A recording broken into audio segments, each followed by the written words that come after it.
Amélia. Então, boa noite para todos aí, né, que estamos chegando. Vamos iniciar nossa aula de Psicologia Organizacional do Trabalho, hoje, dia 14 de abril. Vamos iniciar às 19 horas, né? Na verdade, são 19h05, mas agora que eu estou começando a gravar. Mas de 19 até às 8h40, que é o nosso horário, ok? Lembrando a todos de realizar, eu tenho certeza que vocês já fizeram, todas as atividades da unidade 1 e unidade 2 lá no portal, ok? O Afonso tinha me perguntado sobre a prova.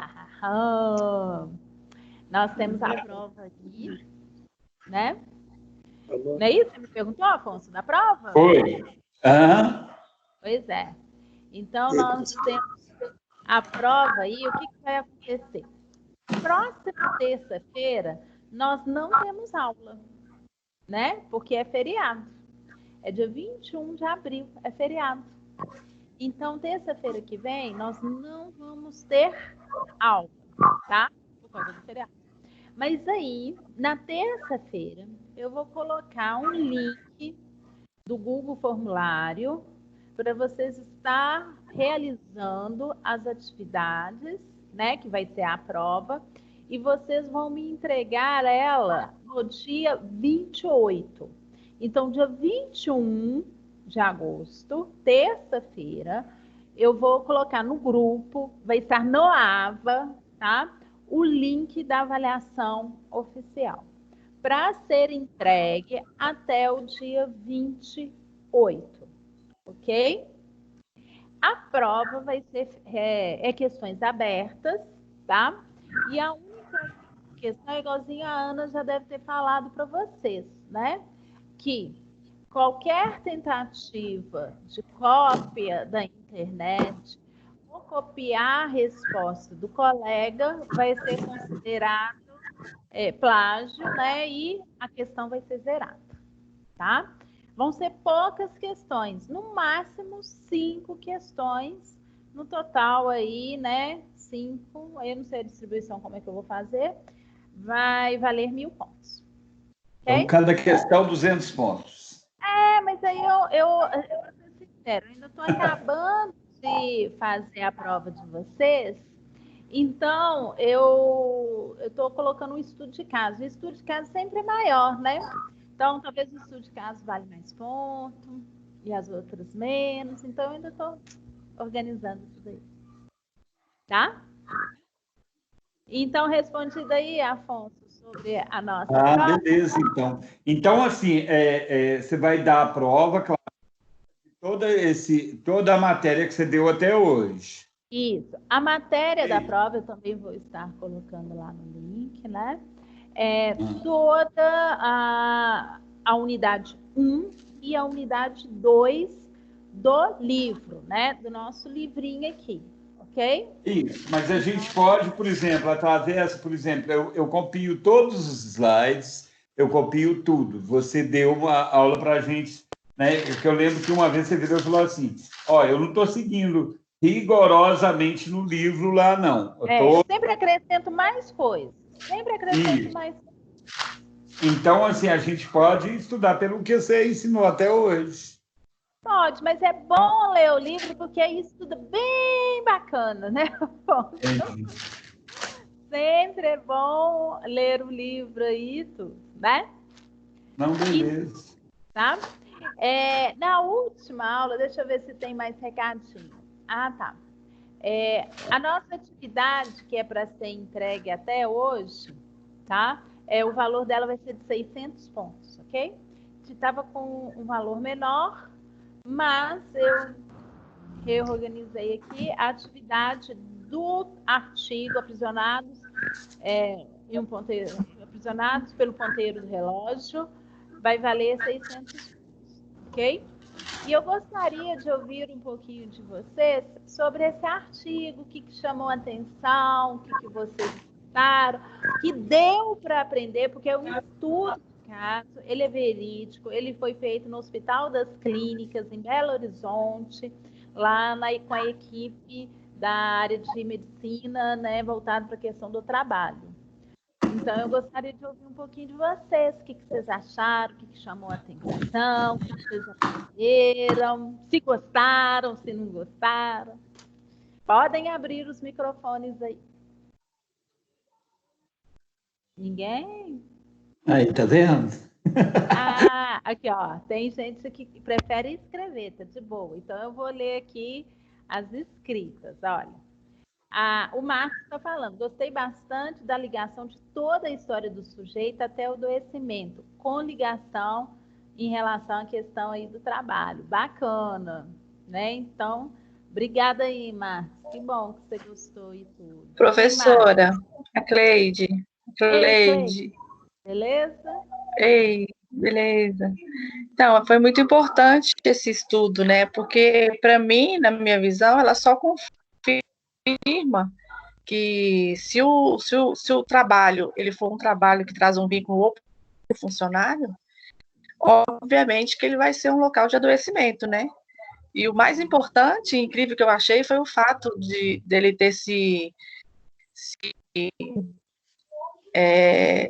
apegado tanto ao relógio, né? Do fato dele ter a dependência de ter que desenhar e manusear o próprio desenho, o relógio, para poder conseguir dormir ou conseguir aliviar a própria consciência dele, né?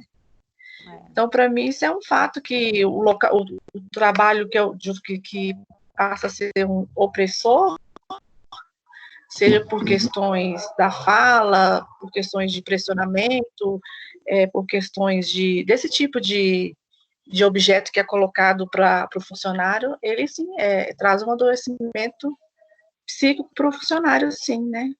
Então, achei bem interessante e, para mim, só confirma, né?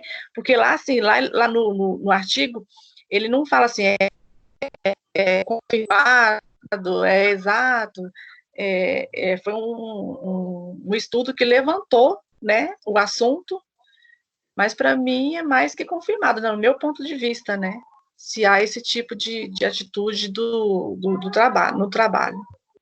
Bacana, Cleide, bacana, brigadão, que bom. Sou eu agora. Ei, Daniel. Boa noite, todo mundo, tudo bom? Tudo bem? É o Afonso aí, no seu conchego. Aí, ó. Daniel, ó.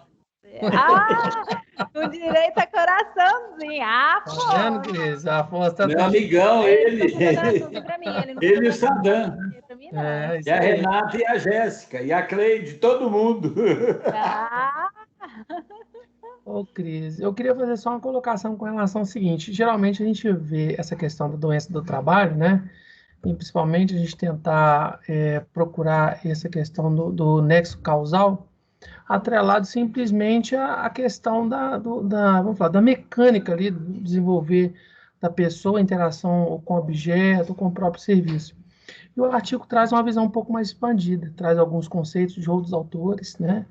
Demonstra uma visão sistêmica do assunto, ou seja, a importância do profissional de investigar a vida pregressa daquela pessoa qual está chegando com aquele problema, né, psicológico, e verificar que muitas das vezes pode ser que aquele problema nem sempre tenha um nexo causal. Ele faz parte da pessoa, de uma vida já que ela vem desde pequeno, traumas, enfim, pode ser devido à criação, como foi no caso dessa pessoa do artigo, né? Eu entendi que a modo como ele conviveu com a família, com os pais, a rigidez, aquela coisa toda, com o horário, traumatizou ele, de uma certa maneira, né? E foi aflorada o trauma com essa questão do relógio, quando foi implantado lá. Então, o relógio, ele por si só, ele não causou todo o estrago, ele só foi o start, o estopim, para que manifestasse talvez um trauma que já é desde a infância. O meu entendimento. Mas, Daniel, você colocando dessa forma, você acha que o trabalho ele não pode causar, desencadear uma doença mental na pessoa? Não é isso não. Ele pode sim. Eu falo que muitas das vezes nós podemos já vir com alguns Nesse traumas. caso, né, Daniel? Eles podem ser reforçados no trabalho. O trabalho ele pode ser um elemento secundário que vem startar esse trauma que eu já trago desde a infância, ou de um processo que eu vivenciei durante a minha vida, entendeu? É uma visão mais sistêmica de tudo que a gente pode ver. Não abordar simplesmente esse nexo causal a partir somente daquela ferramenta do trabalho, de onde a pessoa trabalha, mas de todo o conjunto que aborde toda a vida do sujeito. Essa abordagem aí, Daniel, é bem do Leguian, para entender a doença da pessoa, ter essa visão sistêmica aí mesmo, do todo, da história de vida desse sujeito, que inclui o trabalho, Sim. né?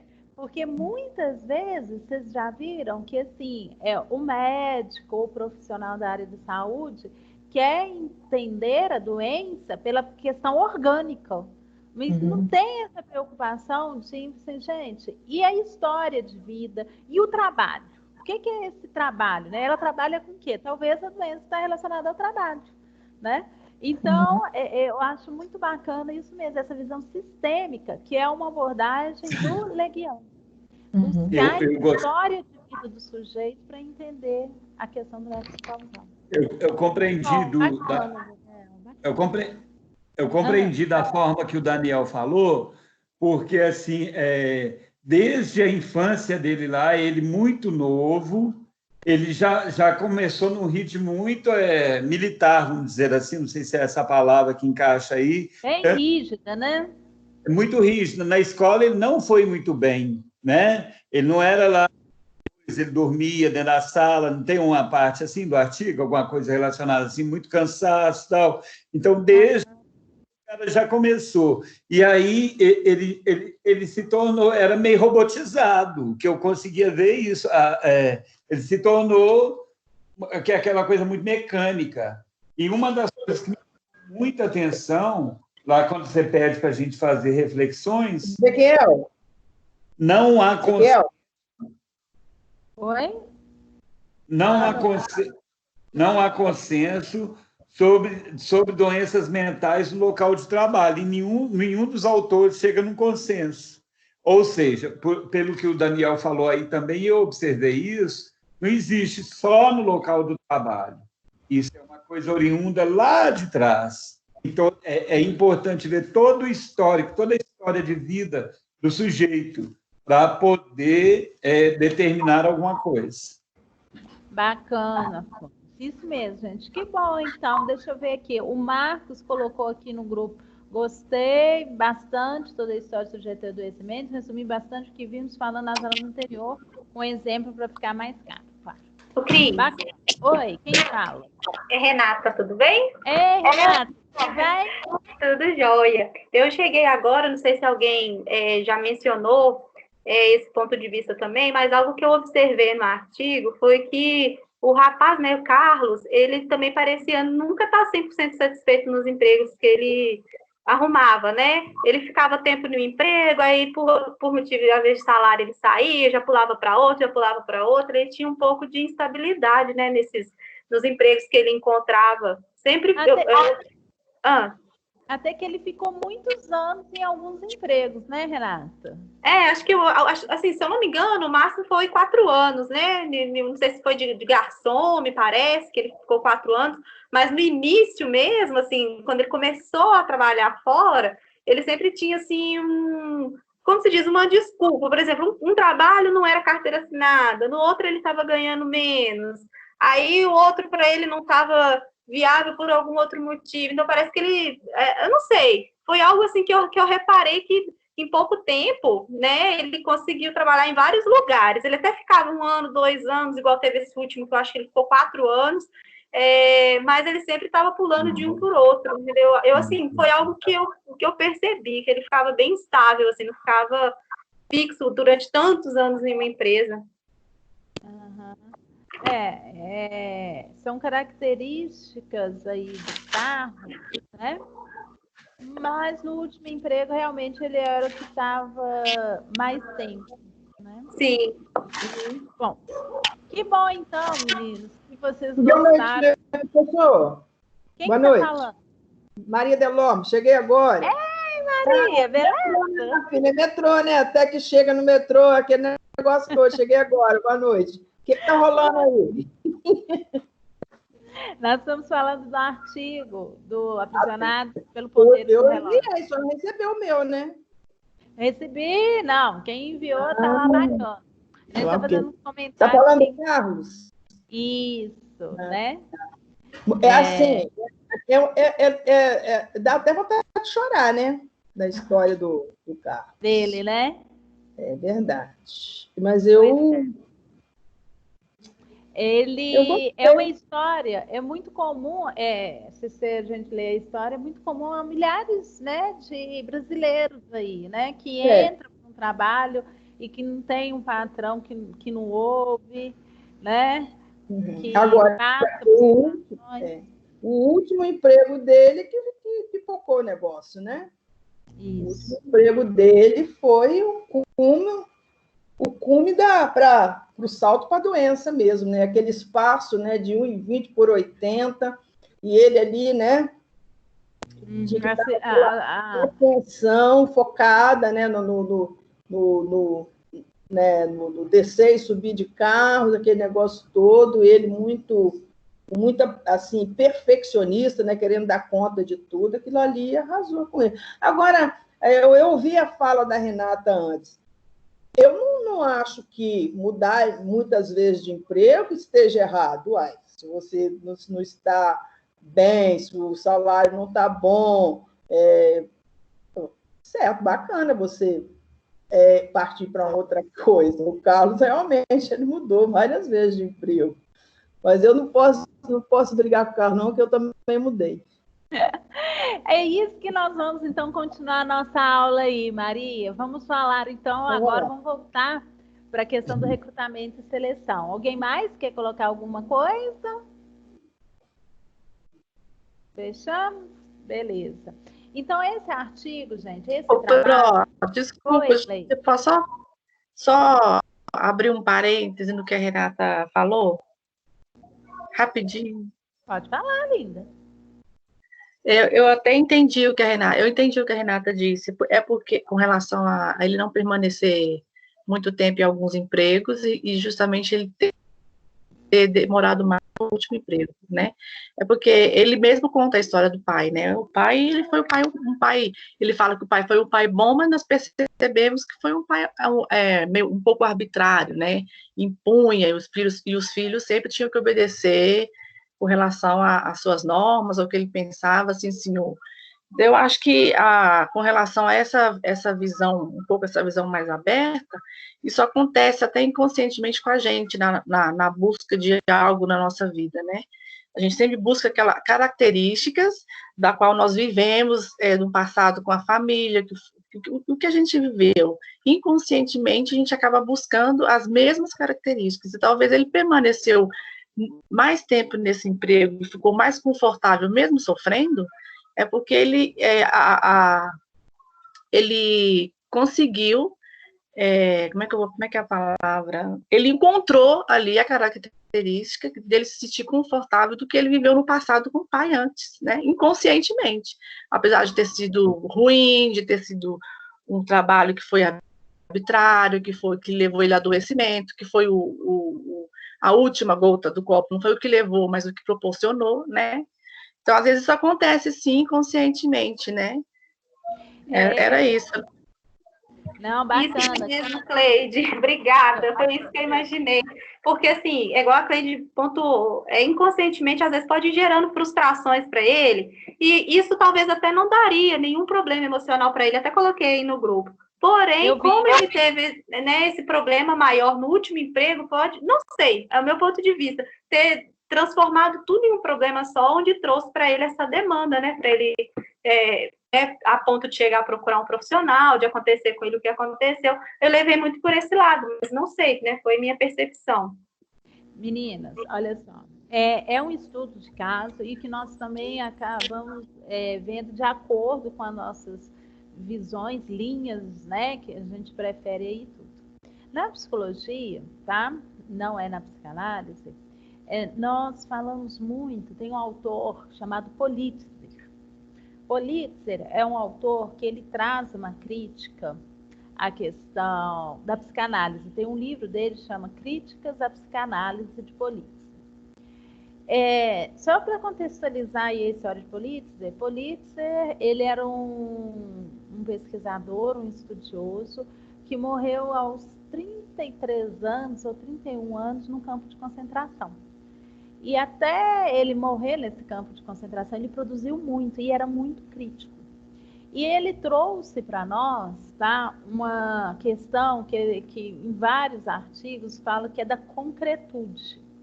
O que é concretude? O concreto da vida. O Carlos, né, até um determinado momento da vida dele, quanto jovem, ele poderia muito bem mudar de emprego, como, né, os jovens hoje é muito comum, né, quando a gente não tem filhos, né, uma casa, né, que a gente tenha que ter uma renda para estar sustentando alguma coisa nesse sentido, é mais fácil mudar de emprego. Mas aí, o que o Politzer fala? Né? Em relação à concretude. O Carlos, aos 50 ou 51 anos, quando ele adoeceu, né? Qual que era a concretude da vida dele?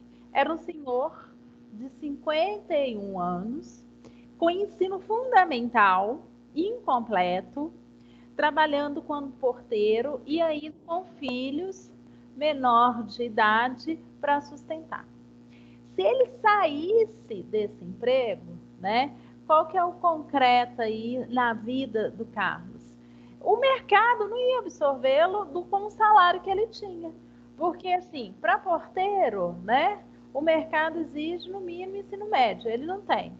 Ele tem que sustentar a família, tem filho menor de idade. Então, isso acaba, né, fazendo o quê? Segurando ele no emprego. A concretude da vida, o concreto da vida, por mais que ele queira, né, sair do emprego, ele hoje já não pode, porque se ele sair, onde que ele vai arrumar esse emprego, né? Então, a gente tem outras formas também aí, né? Tem a questão que pode ser inconsciente, mas a gente também é bom a gente pensar nessa questão do concreto, né? É como assim, eu quero sair do meu emprego. Beleza, como é que está o mercado de trabalho? Não, eu estou mandando embora. Mas, peraí, então eu vou ter que continuar a ficar. Isso é o concreto da vida, né? Se eu sair, como é que eu faço? Né? Politzer sempre fala desse concreto, né? A concretude aí da vida. Né? Isso é uma forma também, né, de se pensar aí também na questão da psicologia. Vamos lá, Afonso, para a gente ir para o nosso... Então, o que você falou aí, essa necessidade, mas ele foi educado, para você ter uma ideia, assim, o pai dele tentava dar ele muita educação, melhor conforto, que o pai supunha que era um conforto. Tanto que 1 ano na escola, olha bem para você ver, o cara desde pequenininho, na escola ele escrevia nos cadernos a lápis para apagar no ano seguinte, porque não tinha condição de comprar. Tudo isso, na vida adulta, o que ele pensa? Meu Deus, como que eu vou fazer amanhã se eu perder esse emprego? Como é que eu vou levar o leite para a criança? Como é que eu vou sustentar a minha família? Tem toda essa carga de responsabilidades que é uma coisa boa, mas que, de repente, assim, se quando criança, ele não tivesse sido tão respeitoso e acatado tanto ao pai e à mãe, se fosse igual hoje, por exemplo, uma criança não poder trabalhar, não poder ter direito a brincar, etc, etc, etc. Será que ele teria desenvolvido todas esse histórico de doenças que ele teve aí? Inclusive, assim, ele não bebia, né? E teve pancreatite, olha que coisa louca. São questões aí, né? São questões que a gente tem que pensar muito bem, que pode, o que leva uma pessoa a ser tão, igual eu comentei com você antes de começar a aula, ele era muito robô, só pensava naquilo, não pensava em viver, não tinha uma vida, sabe? Devia ser uma pessoa muito triste. Bom, que bom então que vocês gostaram do artigo aí, tá? E esse artigo é voltado aí para a psicologia do trabalho. Vamos retornar Então, Entendi. obrigada aí as contribuições, viu, Afonso? Bacana demais. A Pode Renata, contar sempre comigo. Daniel. Bom, na última aula, né? Estamos aqui com... Vocês estão enxergando aí o slide, né? Teve a entrevista com o estagiário, que eu recomendei, né? Alguém conseguiu assistir no YouTube? Né? Eu dei a sugestão aí. A Ana, eu anotei aqui, viu, Ana Caroline? Você falou que tinha vários exemplos de seleção, de entrevista de seleção. Você conseguiu lembrar de algum, Ana Caroline? Nossa, tem um tanto. Essa semana aconteceu um caso do candidato, ele estava... teve uma situação que ele teve um corte. Aí no meio do processo ele vai levantar a blusa assim e mostra a barriga para mostrar o corte. Aí teve um que tava com dor de barriga, levantou da cadeira, aí você via a situação, e aí você tem que chamar o pessoal da limpeza. Aí teve um que, tipo assim, por incrível que pareça, Aí teve um caso também do candidato para falar na maior tranquilidade do mundo. Não, é porque eu saí desse emprego, eu esfaquei meu primo, aí acabou que teve umas dificuldades, eu tive que sair, mas aí a gente, não, mas o que aconteceu com seu primo? Ele morreu e tal? Não, ele tá vivo, mas por que você fez isso? Não, é porque eu achei que ele tava traindo minha namorada junto com meu primo. Mas não tava, não, eu só achei. É umas coisas assim. A gente fala que a vida, gente né? brinca. Lá no setor a gente brinca que se a gente fizesse um livro com tantas coisas que já aconteceu lá, tava aqueles livros assim, né? Com venda a rodo. E é muito, assim, acaba sendo, o Ana você falou, dá um livro, não é caso de rir, mas a gente se diverte muito, né, Ana? Quando vai comentar o que fez cada um nos processos, meu Deus. Ai, que bom então, Ana. Que bom.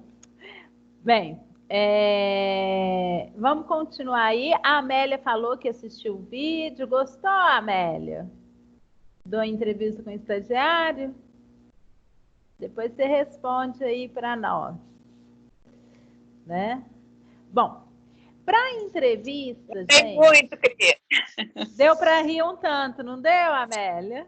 Sim, muito boa. Quem tiver a oportunidade aí, assiste. Dá para rir bacana, né, Amélia? Que bom. Voltando aí para os nossos slides, então, tá? O próximo, aqui, ó, tipos de entrevistas. Então, eu tenho 3 tipos aí de entrevistas que eu posso estar utilizando no meu processo de seleção, que é as entrevistas estruturadas, as não estruturadas e as semi-estruturadas. A estruturada seria tipo um questionário fechado e a pessoa vai respondendo. A entrevista não estruturada é aquelas que vocês vão utilizar nos seus estágios aí, vocês utilizaram no estágio 1, que é um esqueleto de entrevista. Em cima dela eu trago, né, eu formulo outros tipos de pergunta aí, tá? E a entrevista totalmente aberta, que é a semi-estruturada, a não estruturada ou livre, que eu deixo a pessoa falar, não pergunto. Me fala aí do seu trabalho antigo. Deixa a pessoa falando, você só... Isso mesmo, fala mais, tá? Na área de recrutamento e seleção, é muito comum a entrevista aí semi-estruturada, ok? Então, nós estamos falando aqui do processo de seleção. Então, temos a questão da entrevista, né? E temos também que eu posso estar aplicando uma prova de conhecimento, né? É muito comum essas provas de conhecimento em processos seletivos. Então, é aquilo que eu falei. Se eu quero que uma pessoa domine bem o Excel, eu posso dar uma prova de conhecimento sobre Excel. Em escola, os professores, né, quando nós estamos em processo de seleção, eles entregam provas para a gente realizar sobre o conteúdo que nós vamos ministrar. Então, as provas de conhecimento é realmente esse conhecimento profissional ou técnico. Dependendo da vaga, é uma ótima, né? É uma excelente, né, forma aí de se avaliar o seu candidato, se você precisa que ele tenha conhecimento de uma determinada área ou algo específico aí, ok? Se estiver muito rápido, vocês vão me falando, gente. E aí, eu também tenho os testes psicológicos, né, que não poderiam faltar. Aqui, nessa figura aqui que eu coloquei para vocês, é o Rorschach, né? É o teste Rorschach, tá?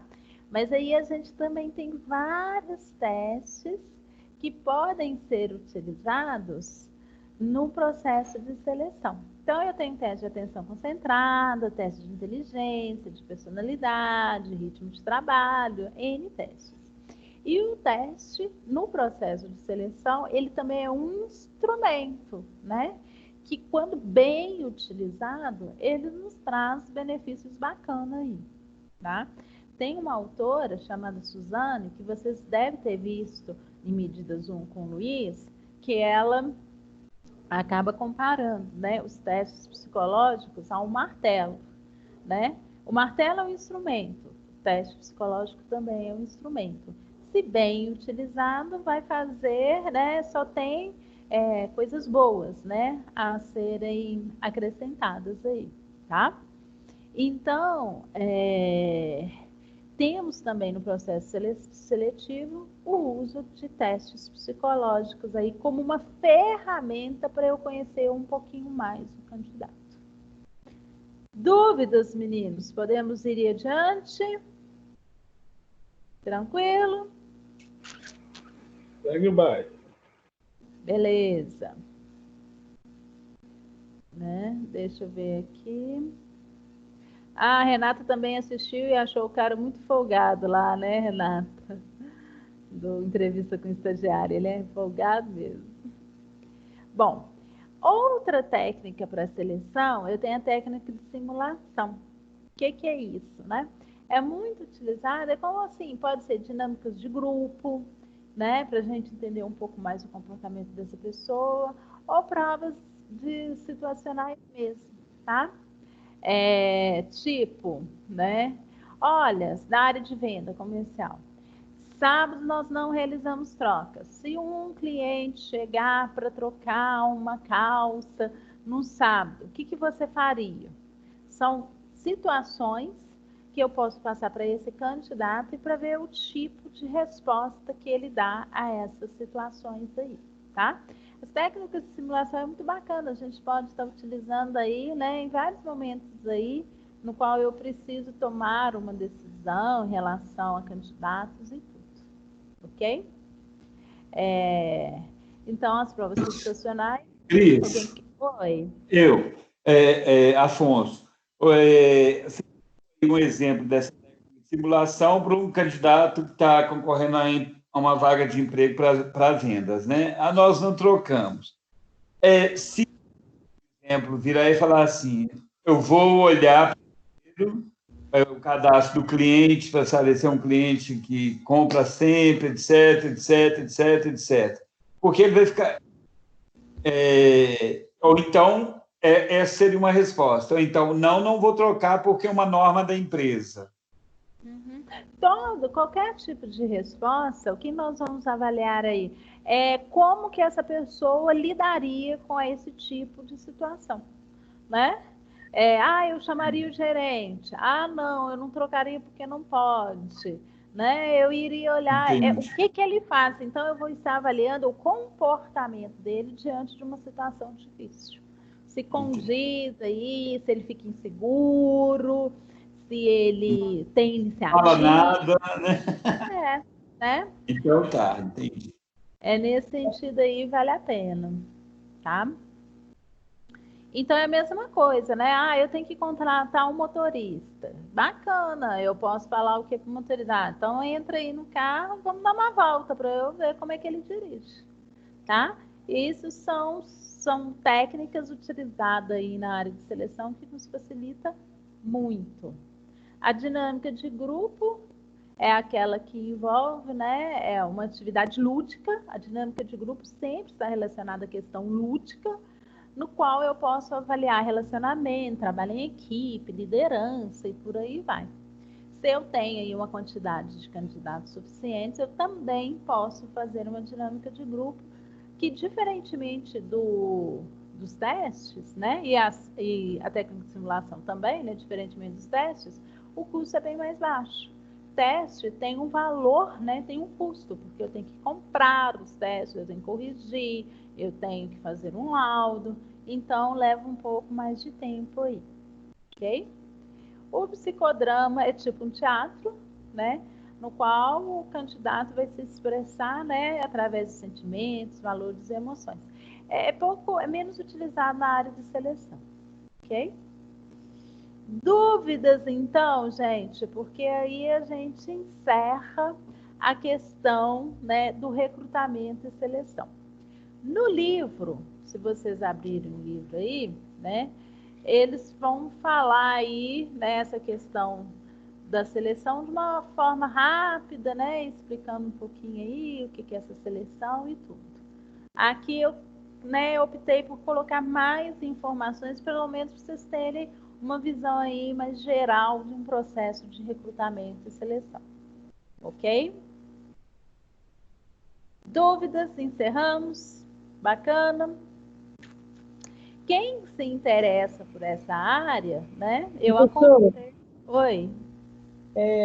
No livro, esse capítulo é qual? É o 2. quê? 2.3. Ok, obrigada. O que eu aconselho para quem, né, se interessar por essa área mesmo é que depois faça uma pós-graduação aí na área de psicologia organizacional e do trabalho, né, ou alguns cursos voltados para a área de recrutamento e seleção, ok? Para se, vamos dizer assim, aprofundar mais aí nas técnicas, como que é esse processo, ok? Aqui eu já estou orientada. Alguém aqui quer trabalhar, né, na área. Bacana, né? Quem que é? É a Renata. Isso aí, Renata. Eu até hoje, né, trabalho muito nessa área. Bacana mesmo. É emocionante, é cheio dos contos, né, Ana? É cheio dos causos. Bom, então, também, continuando no 2.3, o livro vai falar da questão de treinamento, tá? Para a gente iniciar essa questão do treinamento, eu não sei se vai dar muito certo, mas eu vou passar um vídeo de 1 minutinho, nem 1 minutinho, menos de 1 minuto. Vou compartilhar esse vídeo. Ele não tem som, então creio que vai ser mais fácil de vocês entenderem, tá? Ele é rápido, sem som, então é só ver. Vou passar. E aí, vamos ver se dá certo ou não. Vou tentar aqui, tá, gente? Para ver se dá certo ou não. Só um minutinho aqui. Deixa eu abrir ele aqui primeiro.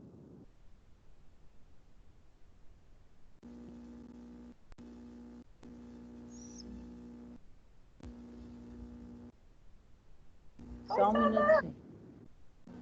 Quem é que tá falando aí? É você, né, Afonso? Sou eu. É o Afonso? Não, não é isso, não. Ai, peraí. Eu nunca consigo. Ele tá logo aqui, ó. 19 tecidos, unidade 2. PowerPoint, aprisionados, não.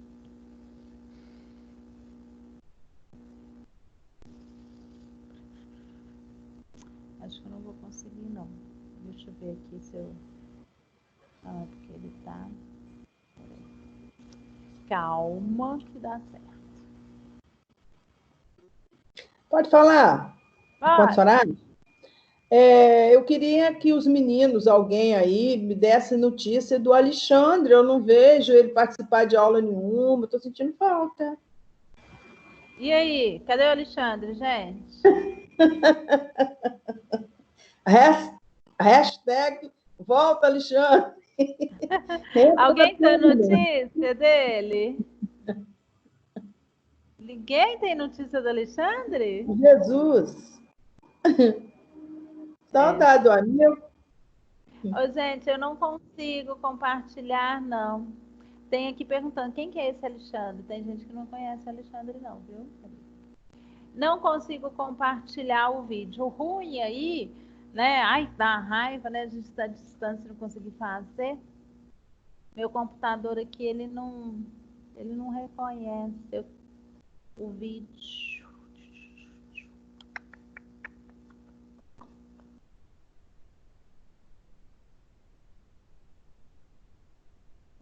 Ele só fica em tela grande. Eu não consigo, não. Vai colocar o vídeo. Eu vou deixar para lá o vídeo, porque eu não consigo, né? É o seguinte, do que se tratava esse vídeo, então, Cristiane? Fala aí, né?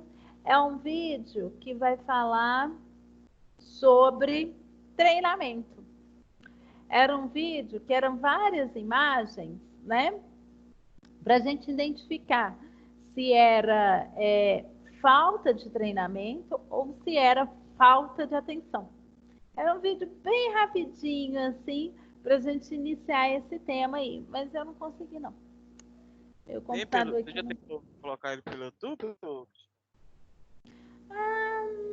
Vou tentar aqui pelo YouTube, que ele tem, Sadam. Obrigada, Sadam. Vocês têm que me ajudar mesmo. Professora.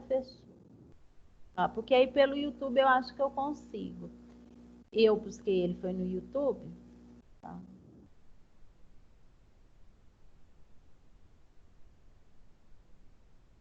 Ver. Aqui, tem ele aqui no YouTube, sim. Espera aí.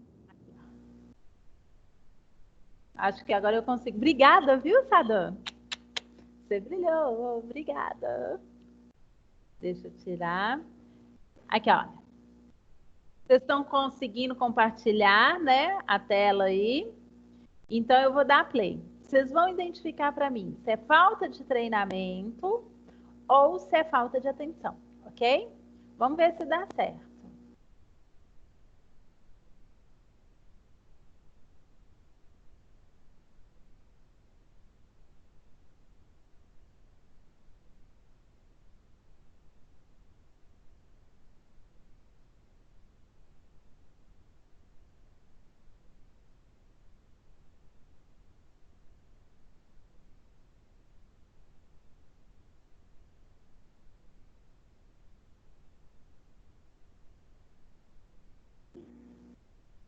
E aí, meninos, deu para assistir o vídeo? Deu, eu já havia assistido. O elástico não aguentou o tanto de envelopes, né? E estourou. Aí eu te pergunto, é falta de atenção? Não, né? Eu acho que é falta, mas sei lá, acho que é falta de treinamento. Desorganização. Você acha que é desorganização? E pode ser também que a funcionária estava num dia não muito bem e o jeito ali, ela está muito desajeitada, mas eu acho que é falta de treinamento também. Mas foi o elástico que não suportou tantos envelopes. E aí, você viu? Pois é falta de treinamento. Eu acho que é falta de atenção. Falta de atenção? Vocês viram que tinha duas imagens atrás dela, de um rapaz tentando grampear. Os dois chefes dela lá? Um que estava tentando grampear e machuca, cai, e o outro que deixou a gaveta aberta e vem outro funcionário e bate na gaveta. Vocês viram isso? Tudo, falta de treinamento, então. Desorganização geral. Eu acho que falta treinamento e atenção, né? Competência. Uma série de fatores aí. Ai, é desse jeitinho mesmo. Isso é para a gente começar a pensar, gente, o que é esse treinamento, né? A importância aí, né, do treinamento dentro das empresas. E dentro da área organizacional, o psicólogo trabalha com muito treinamento, né? E que também está voltado muito para a questão aí da questão educacional, né? com a questão da pedagogia e tudo, tá? Então, a área de treinamento é uma área nossa também, dentro das organizações para psicologia aí.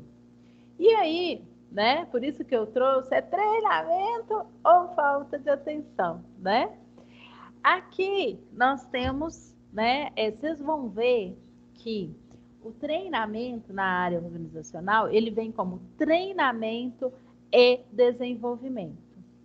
Treinar é diferente de desenvolver, tá? Então, não vamos achar que treinamento e desenvolvimento é a mesma coisa.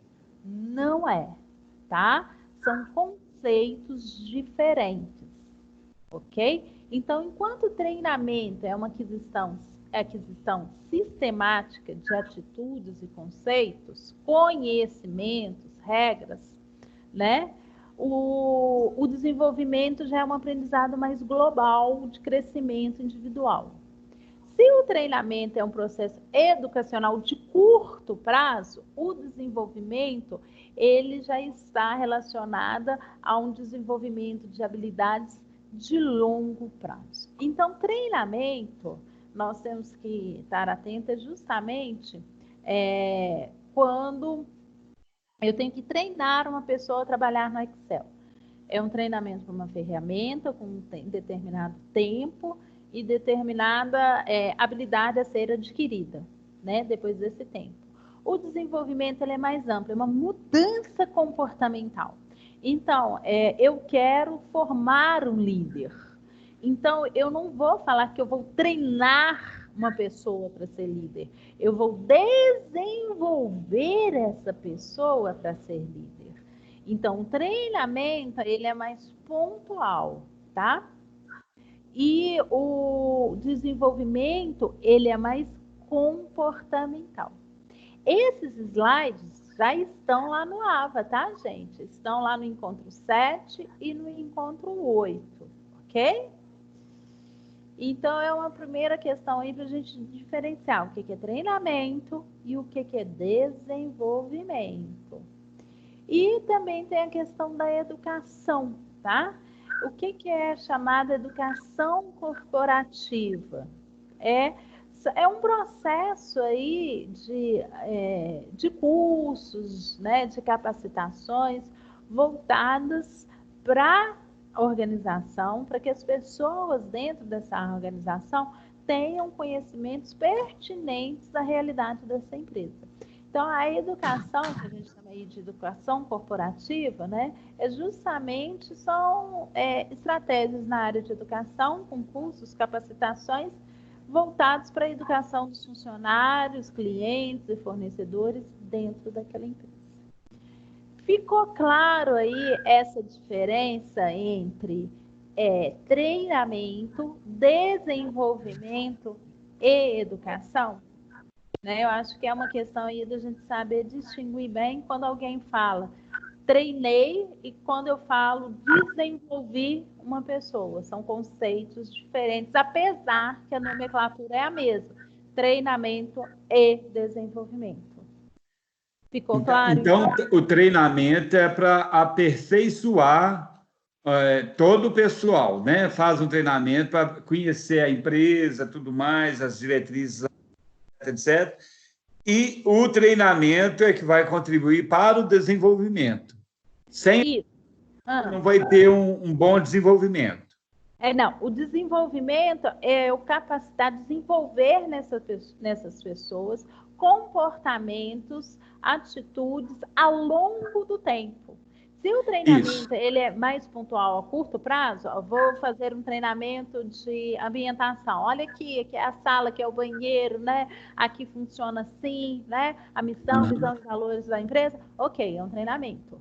Então, mas agora eu quero fazer um desenvolvimento de líderes. Eu quero pegar um analista, tá? E quero que ele se transforme em um líder. Então, eu não vou fazer um treinamento, eu vou fazer um desenvolvimento com essa pessoa, tá? Porque aí é mais a longo prazo. Hoje, a média aí para você desenvolver, formar um líder mesmo, é em torno aí de 2 anos, tá? Por isso que é um desenvolvimento aí, ok?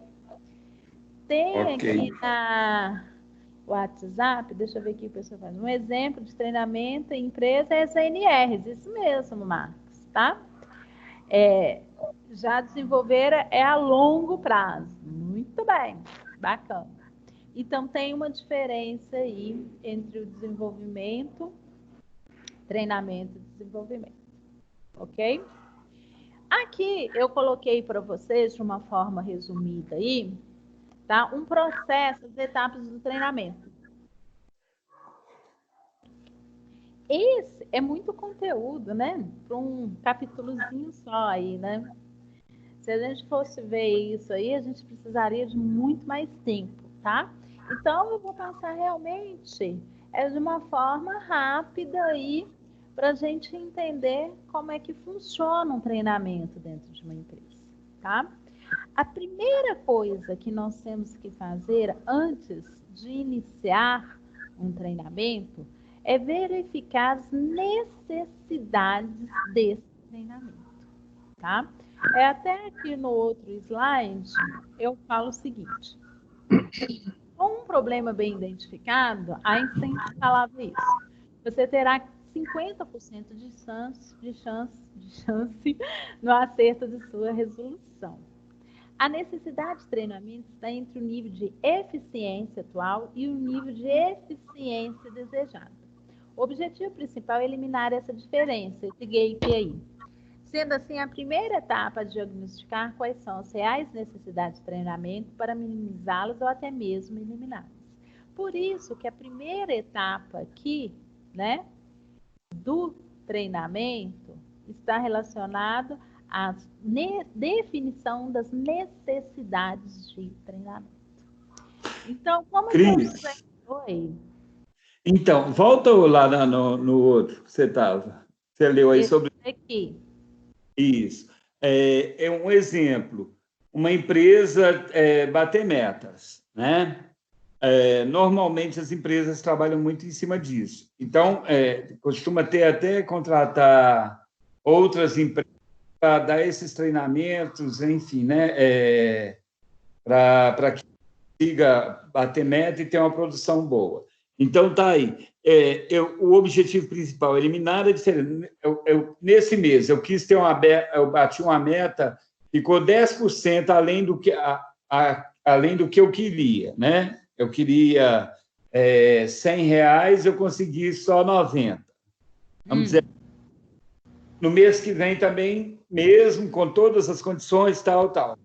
Eu contrato uma empresa para ir lá dar uma consultoria e um treinamento para o pessoal. Eu estou dentro do raciocínio aí. O objetivo principal é eliminar essa diferença. Seria isso?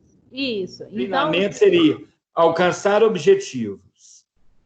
O objetivo do treinamento é resolver a questão que está ali pendente em curto espaço. Correto, Afonso. Então, o treinamento, o que nós estamos aqui é justamente nessa fase de levantamento da necessidade de treinamento, que é esse o processo.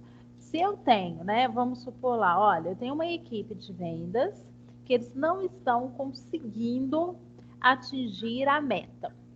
Bacana. Qual que é a meta? É tal. Eles estão ficando 80% abaixo dessa meta. Então, eu vou ver o que está acontecendo, né? Talvez a gente verifique lá, não, é porque eles estão com uma dificuldade de técnicas mais arrojadas na área de vendas. Então, vamos dar um treinamento na área de vendas para diminuir, né? Para aumentar, para atingir esse objetivo aí, tá? Alguém está me perguntando alguma coisa aqui no WhatsApp? Deixa eu ver aqui, ó. Peraí. Professora, me corrija se estiver errado, mas acho que o treinamento também entra muita questão de obrigação diante da segurança do trabalho. Questão jurídica mesmo. Ter que ter essas qualidades e certificados e não somente desenvolver para ocupar futuramente. Bacana, vamos falar então disso aqui agora. Não sei se consegue falar, não sei se consegui falar, tá? Entendi, tranquilo aí, Marcos, tá? Mas olha só, o que é essa questão? Porque ela é importante, essa primeira questão aqui, dessa necessidade, definição das necessidades de treinamento. Então, eu tenho uma ANR lá que fala que as pessoas, todos os funcionários têm que ter treinamentos contínuos. Bacana, espetacular. Mas qual treinamento? É isso que nós estamos falando. Quais são as necessidades de treinamento? Treinamento, qualquer tipo de treinamento? Não, é dinheiro, né? Eu tenho que identificar que tipo de treinamento essa pessoa precisa. Então, é relacionado à segurança do trabalho. Não, eu vejo que, em relação ao uso do capacete, todos estão utilizando. Eu vou dar algum treinamento relacionado ao uso do capacete? Né? Pô, eu tenho outra área lá que o pessoal tem maior resistência de usar a botina. Né? Então, vamos dar um treinamento relacionado lá à questão da botina. Então, as necessidades de treinamento é esse momento no qual que eu vou fazer o levantamento. O que precisa realmente de treinamento? Qual área que precisa? Não é pegar assim, eu estou com um problema com a equipe de vendas, é porque é falta de técnicas de vendas. Talvez é o líder, né? Talvez não é um treinamento de técnicas de venda. Talvez eles estão precisando de um treinamento relacionado a algum produto específico, ou o problema está com o líder, e eu tenho que trabalhar o líder. Então, a necessidade, né, a definição das necessidades de treinamento, por isso que ela está em primeiro lugar. Que eu ver realmente a necessidade. Eu não sei se vocês já vivenciaram isso, de passar por treinamentos dentro da empresa, que falasse, misericórdia, o que eu estou fazendo aqui? Eles já falam isso aí até, eles poderiam falar outras, né? Outras questões, eu estou aqui, né, aguentando. Ou o pessoal vai para o treinamento, não, eu estou indo para o treinamento só por causa do coffee break, porque não gosta do treinamento. Então, essas situações aí, que fazem parte, assim, qual que é a necessidade desse treinamento. Por isso que é essa primeira etapa aí, ó, definição das necessidades de treinamento. Ok? E aí, se eu definir bem as minhas necessidades de treinamento, aí sim que eu vou passar para o restante dos processos, que é um planejamento daquele treinamento, né? Quem que vai participar do treinamento, que horas que vai ser, quem que vai dar esse treinamento, quanto que vai custar, o planejamento de todo o treinamento. Depois eu vou executar, né? Vou lá, vou realizar o treinamento e depois eu vou avaliar como que foi esse treinamento. Essa avaliação, ela pode ser feita de diversas formas, né? Então, uma forma de avaliar um treinamento, vamos pensar, vou fazer um treinamento de vendas, né? Qual que é uma forma de avaliar o treinamento de vendas? Aumentou as vendas depois do treinamento? Se o treinamento era para dar técnicas de vendas, qual que era o meu objetivo final no treinamento? Que as vendas aumentem. Então, uma forma de avaliar se o treinamento foi bacana é se as vendas aumentaram. Se as vendas não aumentaram, então o treinamento não foi tão válido, né? Então, todos vocês aí já passaram por algum tipo de treinamento que no final a gente tem que avaliar. Tem gente que avalia com carinha, com questionário, né, com dinâmica, mas é importante ter essa avaliação aí, ok? Em empresas normalmente, eles contratam uma empresa de consultoria, né? Empresa para treinamento. Ou dependendo... Sempre buscam de fora. Mas tem muitas empresas que questão de custo, Afonso. O RH, né, ele faz todo esse planejamento de treinamento e aproveita alguém de dentro da empresa com know-how para dar esse treinamento também. E o RH, né, fica como de apoio aí para esse treinamento. Então, isso também pode acontecer tranquilamente, né? Para questão de custos aí. Tá? Você citou aí no caso de vendas, né? Aí tem aqui os públicos a serem atingidos: operacional, técnico, administrativo, lideranças. Isso. Né? Uhum. É a questão aí, né, dessa de avaliação. Aqui no próximo slide. Professor, Oi. no slide passado, o miolinho ali é monitoração, né? Isso, monitoração. Em todo o processo, a gente tem que monitorar. O que é monitorar? Ver se está sendo feito de forma adequada. Então, na necessidade de treinamento, eu tenho que estar monitorando assim, gente, será que essa ferramenta para levantar as necessidades está bacana? No planejamento, vamos monitorar, esse planejamento aí está de acordo? A execução, o monitoramento seria assim, a gente verificar se o processo está andando bem. E isso é todas as etapas aí do treinamento. Tá. Tá? Ok, obrigada. Nesse slide aí, que nada, várias dúvidas vai trazendo aí. Aqui a gente apresenta 3 níveis de levantamento de necessidade de treinamento.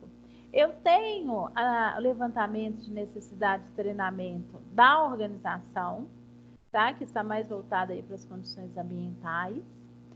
Tenho a necessidade de treinamento para as tarefas, que está voltado mais para o cargo, para a ocupação, né? Tipo assim, treinamento de um Excel, treinamento de uma ferramenta, né? Treinamento em relação a testes psicológicos. Então, é relacionada ao cargo, às atividades. E também eu tenho levantamento de individual, treinamentos específicos para aquele funcionário em determinada área. Tá? Então, essa análise aí da necessidade de treinamento, ela pode ser para a organização inteira, ou pode ser voltada para as tarefas, ou pode ser voltada somente para a pessoa enquanto sujeito, indivíduo, né? Para aquela determinada pessoa. Mas há necessidade aí de levantamento desse treinamento, tá? Então, olha aqui, necessidade, o projeto, a execução, e agora nós vamos para a avaliação dos resultados, né? Que eu falei um pouquinho, né? E aqui, aí nós temos, né, para avaliação, né, do treinamento, esse nome esquisitinho aí, né, Kirkpatrick, né, chiquérrimo, olha, Kirkpatrick, desenvolveu um sistema de avaliação, né, levando alguns critérios aí em consideração. Então, eu posso avaliar um treinamento, né? Eu já falei, né, da questão de atingir os objetivos, mas eu posso avaliar um treinamento aí de acordo com a reação dos participantes, se eles gostam, se eles não gostam. Do aprendizado, o grau de assimilação de conhecimento. Então, eu posso avaliar um treinamento, no final aplicar uma prova. Se for um treinamento de vamos aprender a trabalhar no Excel. No final, para eu ver se realmente, né, avaliar se o treinamento foi bacana, eu posso dar uma prova de conhecimento, tá? Outra técnica aí é comportamento, uma avaliação externa das mudanças ou da falta de mudanças no comportamento profissional. Né, eu quero ir para ver se o pessoal, né, um treinamento, né, estaria também mais voltado para o desenvolvimento, né, de trabalho em equipe. No final, eu tenho que observar se o povo está trabalhando em equipe. E outro tipo de sugestão de avaliação é de resultados, né? Se realmente diminuiu, é um treinamento para diminuir a rotatividade, houve a diminuição dessa rotatividade, ou houve aumento de volume de vendas, são algumas sugestões aí de avaliação. Dúvidas, meninos, para a gente passar para remuneração e carreira? Eu sei que ficou muito rápido, mas nosso tempo aqui é muito apertadinho. E aí eu passei mesmo de uma forma aí, para vocês entenderem de uma forma geral aí esse processo de treinamento. Tranquilo aqui? Podemos ir adiante com a questão da remuneração e carreira? Que é outro subsistema aí da área de recursos humanos voltado para a área organizacional. Tranquilo, então, meninos e meninas? Tranquilo aí, Sadam? Tranquilo como um grilo, manso como um ganso. Ótimo, Afonso. Tranquilo aí, Sadam? Tá de boa? Beleza. Daniel hoje tá caladinho. Amélia, olha o tanto de gente. Juliene, o Marcos sempre está Prestando atenção escrevendo. mesmo. Bacana. Matheus também, né? Tem 2 Matheus aqui na minha vida, o Matheus Gabriel e o Matheus Henrique. Então vamos lá um pouquinho, né? Vamos continuar aqui. A Renata, a Vânia, o Vitor, sou lindo. Eu não vou esquecer de você, viu, Vitor? Toda vez que eu falo de Vitor, sou lindo, eu vou saber que eu também tô aqui. Eu sei, tem a Camila, Gil, é porque tem um tanto de gente aqui. Tô lendo o nome aqui de todo mundo. Esqueci não. Vamos lá. Então, vamos continuar aí agora. Vamos falar, então, da remuneração em carreira. Então, olha aqui. Falamos recrutamento e seleção, que é uma, né, uma área do recurso humano, gestão de pessoas, no qual o psicólogo atua, principalmente em relação a entrevistas e testes psicológicos. Falamos de treinamento, que está muito voltado para a área educacional, técnicas, né, porque aí entra assim, o que é o aprendizado, como que as pessoas aprendem e por aí vai. E agora nós vamos para outra área da recursos humanos, que é a remuneração e carreira, ok? O psicólogo atua nela também? Sim, né? Em pequenas empresas, a gente sempre é chamado para fazer cargos e salários, né?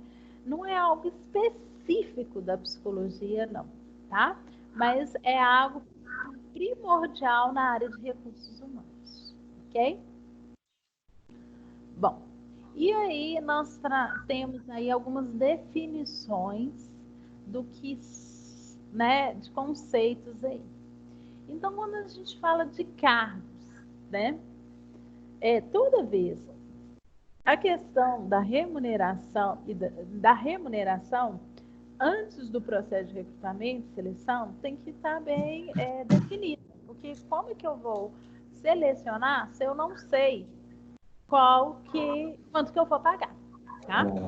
Para eu saber quanto que eu vou pagar, eu preciso ter claro para mim o que é o cargo. Então, aqui traz algumas definições. Então, cargo é a ocupação oficial. Então, o cargo, gente, é aquele que está na nossa carteira de trabalho.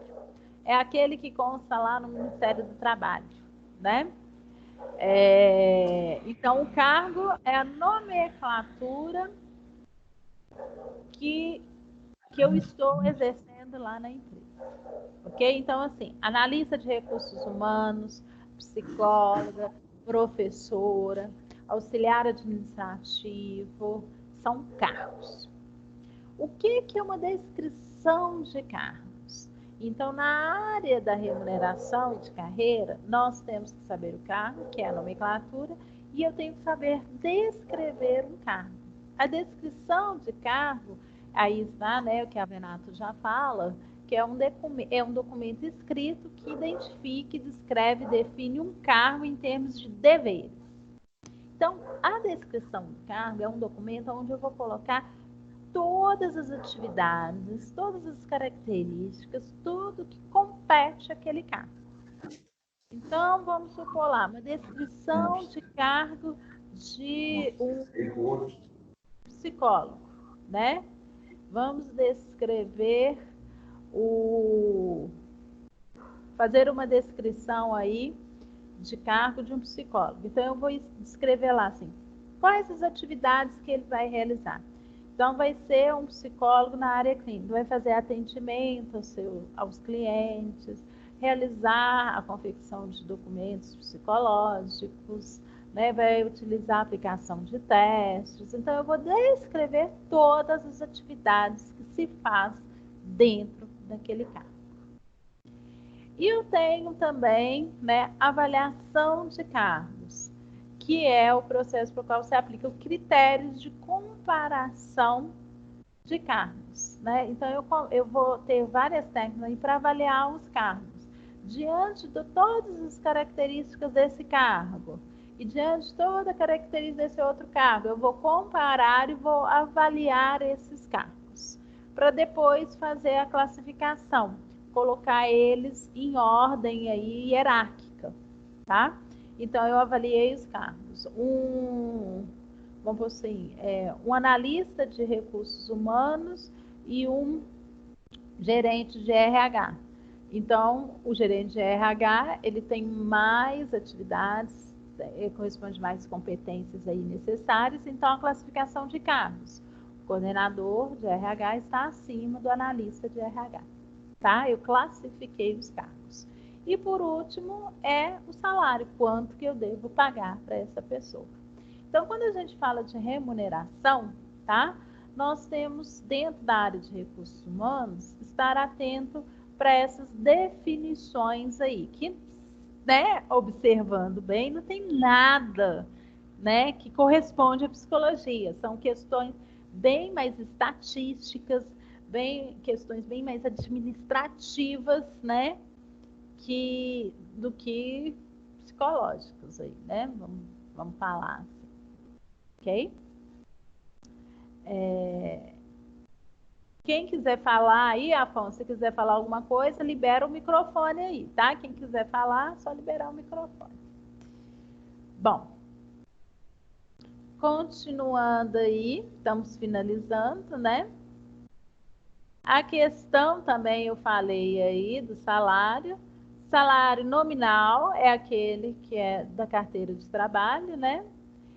E eu tenho também o salário indireto, né? Que seria ticket de refeição, assistência médica. Isso também é um tipo de salário, só que é indireto aí, tá? O salário global ou remuneração é quando entra todos esses salários, esses benefícios diretos e indiretos aí que compõem o nosso salário. E quando então se fala da necessidade aí da remuneração e carreira, estabelecer bem, eu só consigo falar carreira quando eu tenho uma descrição de cargos bem feita. Eu só consigo falar para o meu funcionário como ele pode crescer na empresa se eu tenho bem claro para mim o que cada pessoa faz na empresa, em determinado cargo na empresa.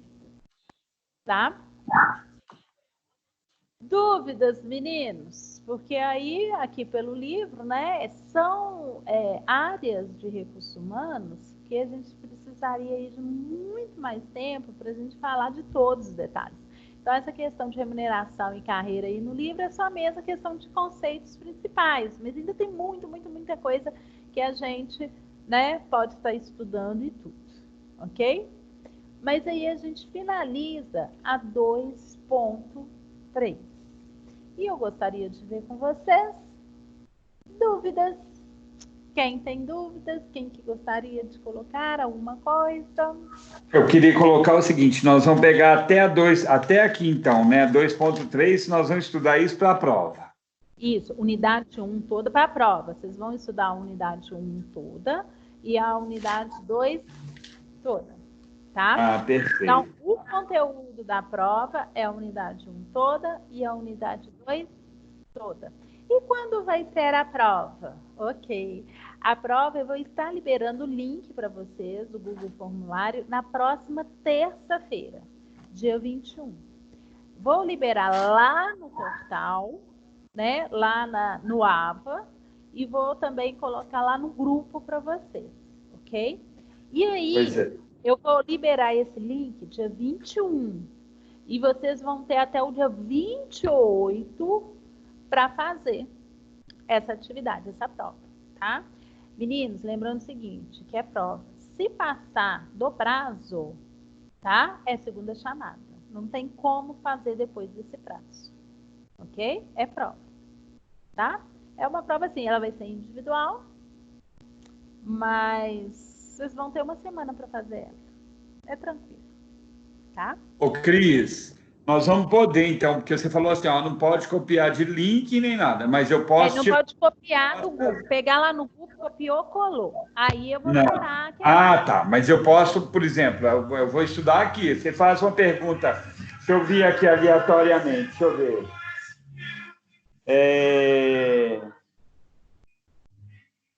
Cadê? Vamos lá. O que é positivismo? Né? Você perguntar, porque 2.0. Aí eu vou. É caracterizado como uma linha de pensamento filosófico, sociológico e político. Tá? Ok, né? É isso, né? Isso. Aí você pode. Aí o que acontece, né? Então, se eu não vou. A prova é só um exemplo, né? Mas eu não vou perguntar assim o que é, né? Mas eu sei, só citei. Você, né? Assim, o positivismo é isso. Bacana. Você copiou do livro, né? Igual. Uhum. Então, para você não falar que é plágio, você pode colocar segundo, né? Aí, quem que fez esse livrinho aqui? Segundo o autor, né? Aqui foi a Josiane Costa Sintra que fez. Então, segundo a Sintra, esse livro nosso é de 2000 e... Isso é nomes de ABNT, gente. Vocês já sabem, né? 2018. Segundo Sintra, 2018, aí eu venho com a resposta que você fez. Não, mas eu posso tirar daqui do livro, não usar usar as minhas próprias palavras, eu não preciso nada disso, né? Do segundo. Se você usar suas próprias palavras, você não precisa nada disso. Mas aí, Afonso, se um colega seu for e copiar as suas palavras, aí eu vou zerar a sua prova e a prova do seu colega. Então, é por isso que eu vou te mandar minha prova no primeiro dia. Então, imediatamente.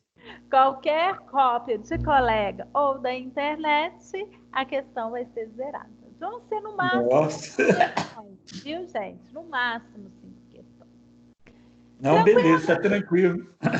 Fechamos, então, toda a unidade 1 e toda a unidade 2. Graças a Deus aí. Façam, mas olha o seguinte, gente, essa minha disciplina, prestem bem atenção, meninos, e passem para os colegas. Essa disciplina é híbrida. Vocês têm uma pontuação mais alta lá no portal. Faça a unidade 1 e a unidade 2 toda para conseguir os pontos, tá? Porque a forma, né? Eu só estou aqui para tirar as dúvidas. Então, eu preciso que vocês entrem no portal e façam todas as atividades. Combinado? Combinado. Então tá. Tchau, gente. Tchau, tchau para todos. Boa noite. Tchau. Encerrando a aula aí, né, Afonso? Oi? Encerrando a aula aí. Para mim, Daniel, você viu? Eu tô dando tchau.